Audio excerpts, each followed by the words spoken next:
case you were unaware, I'm a big fan of cyberpunk. For the uninitiated, cyberpunk is a subgenre of science fiction set in a future, often dystopian setting known for its plot-driven storylines usually accompanied by highly advanced technology and some level of breakdown in the social order. Cyberpunk has consistently provided some of the best, most thought-provoking stories in anime, from psychological mindfucks like Ergo Proxy and Serial Experiments Lane to action greats like Ghost in the Shell and Psycho Pass. So, whenever I come across a cyberpunk anime I missed, I'm immediately interested. Enter Mardock Scramble, a movie trilogy with the dark themes of Lane and the action of Gits. Considering how under the radar this series is, hell, I'd never even heard of it, I didn't really know what to expect going in. Today, under the scope, I take a look at Mardock Scramble, a very mature, very entertaining, and very underrated addition to the cyberpunk pantheon.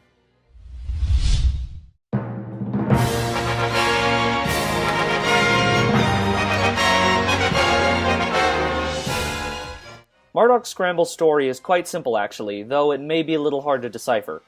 Would it really be a cyberpunk story if it wasn't? Rune Ballot is a teen prostitute with a troubled past who, after being taken in and subsequently murdered by megalomaniac Shell Septinos, is brought back to life by an ambitious professor thanks to a new experimental law called Scramble 09. The law allows a crime witness to be revived using cybernetics and whatnot in order to provide a testimony in the trial. With a second chance at life and the help of a do-it-all AI mouse named Oofcoque, that's Oeufcoque, Rune quickly turns her attention towards revenge. Mardock Scramble's story is unique, to say the least, as the idea of bringing someone back to life as a crime witness is unlike anything I've seen before. You don't see very many trials in anime, which, combined with the cyberpunk setting, makes for an excellent foundation to the story. Rebirth is a constant theme throughout as Rune tries to right the wrongs of her past. It seemed to be sending the message that people can persevere and turn things around, no matter how dark the place they came from. Mardock's application of this theme is ever-present, yet subtle. One instance of this was the egg symbolism. Oh my god, the egg symbolism. For starters, there's the title of the series, Scramble, but every major character's name relates to eggs in some way. Ballot is a duck embryo, Oofcoque is French for eggshell, this guy's named Dr. Easter, Boiled, and Shell. Hell, at one point the main trio travels in an egg-shaped ship called Humpty Dumpty. It's the kind of thing you might not notice at first, but once you do, you see it everywhere. For a series that's very subtle with its themes and symbolism, it definitely goes no holds barred with all the egg stuff. Of course, it all serves a purpose, emphasizing the themes of rebirth and the fragility of life and innocence. The problems come in not with the setup, but with the execution. Mardock Scramble precariously walks the fine line between leaving things open to viewer interpretation and simply not making enough sense. Like it's on the tightrope in that Mario Party minigame, except instead of Princess Peach, you've got Hooker Robocop. Some of the themes aren't explored as much as I had anticipated. For example, I initially thought they were going to raise an interesting ethical dilemma about the morality of letting someone's subconscious choose whether they should live or die. Instead, this never became a talking point, leaving me a bit disappointed. The story itself might also get a little confusing at times. It leaves you to fill in the blanks, which might be difficult for some, especially at the beginning. You may want to have a plot summary handy just in case you get lost. All that being said, it comes down to this. Was the story entertaining? To me, it definitely was. The first film was absolutely fantastic, and while the second slowed down significantly, it finished off strong with a nice climax. What it lacks in depth, it makes up for with a very entertaining, highly engrossing story about second chances and revenge.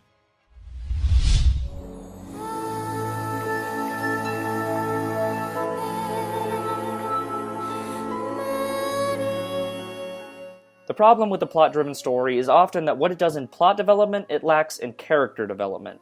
For Mardock Scramble, this issue is present as ever. Pretty much all of the major characters could have used more development, which isn't to say they were bad. Rune herself is the most interesting of the bunch, coming from a place of domestic abuse and prostitution. She's presented as a weak, fragile young girl whose past has completely twisted her idea of love. She's been betrayed time and time again by the very people who promised to protect her, leaving her in a confused and dark mental state. My only problem with her character would be that she seemed to change a little too suddenly in the second movie, but this is pretty minor. Her interactions with Oofcoque make for some of the best moments of the series, as she comes to rely on him for protection, allowing her to grow as a character. Not to mention the fact that Oofcoque's transformation ability turns her into a hopped-up super soldier. The rest of the cast is pretty bland. Main baddie Shell is your typical crazed villain. He has his memory wiped every time he kills someone to assure that it won't be used against him in court, which is pretty interesting, but other than that, he's as generic an antagonist as it gets. The other villain, Boiled, has an interesting backstory as the former user of Oofcoke, but the series never fully explores that, much to the detriment of his character. Mardock Scramble's cast is a definite mixed bag, but the main duo is its strong point. Oftentimes, the character development takes a backseat to the plot, ultimately lessening my emotional attachment to them. Instead of using all that time in the second and third movies doing their best Casino Royale impression, for instance, they could have spent it world and character building. Still, Rune and Oofcoke's interactions are fantastic, and make for some of the best, most thought-provoking scenes in the entire series.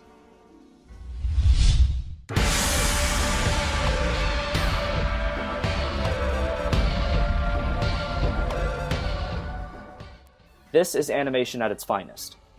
Rather than just look pretty, the animation actually serves to create the setting. A lot of series nowadays are so concerned with being as aesthetically pleasing as possible, they tend to lose that effect. I particularly love the use of color. There's very little white, as nearly every frame uses some combination of vibrant neon colors filled in with black. The result is a very dark tone that perfectly matches the story and characters. The world is textbook cyberpunk, and easily the highlight of the series for me. Mardock Scramble's animation may not blow you away from a production value standpoint, but the unique style and color palette creates an incredibly interesting world. I'll say this about the soundtrack. It never got in the way. I couldn't remember a single track by the end of the series, other than the haunting Amazing Grace cover used for the credits of the first film. Part of that could be because I was so engrossed in the world and plot that I just wasn't paying any attention to the background music. I listened to it again for this review, and I really liked a few of the tracks. So, ultimately, I think we're left with a fairly decent soundtrack you'll most likely overlook as you're sucked into Mardock Scramble's incredible world. Amazing grace, how sweet the sound. So, how does Mardock Scramble stack up with the cyberpunk greats? Pretty well, actually. No, I don't think it's on their level, but we're talking about some of the best anime ever there. My problems with the series had more to do with what it didn't do than what it did, which is better than the other way around. It executes its main theme well and definitely provides some food for thought, but wasn't quite as thought-provoking as I felt it could have been. What you have in Mardock is a highly entertaining plot and an engrossing world created by its animation that's a wonderful tribute to the cyberpunk genre. So with that, I award Mardock Scramble an approval rating of try if you're a fan of cyberpunk and can handle the dark themes, as well as an overall score of 3.65 Oofcokes out of 5. Just look at those little trousers, it's so cute. While I felt it could have been much bigger than it actually was, the on-screen product was still a great, highly entertaining watch that seriously deserves more recognition than it's gotten. I should mention it's definitely rated R for really fucking dark, with constant themes of rape, domestic abuse, prostitution, murder, and all of the above. There's a lot of nudity, though it serves an artistic purpose, unlike all the fanservice bullshit we see in most series today. Still, it's rated R+ for a reason, so if dark's not your thing, best go back and watch reruns of KyoAni shows. If you're looking for something similar to Mardock Scramble, I point you towards the obvious Ghost in the Shell franchise, for a fantastic plot and some seriously heavy philosophical themes. This is cyberpunk and anime at its finest. Also check out Ergo Proxy for another anime great with a really dark tone and plot that will surely have you thinking. And that's all for me. Shout out to Arcane Think for recommending the series to me. I'm definitely glad I gave it a watch. Please subscribe if you enjoyed the video, and as always, thanks for watching. See you next time.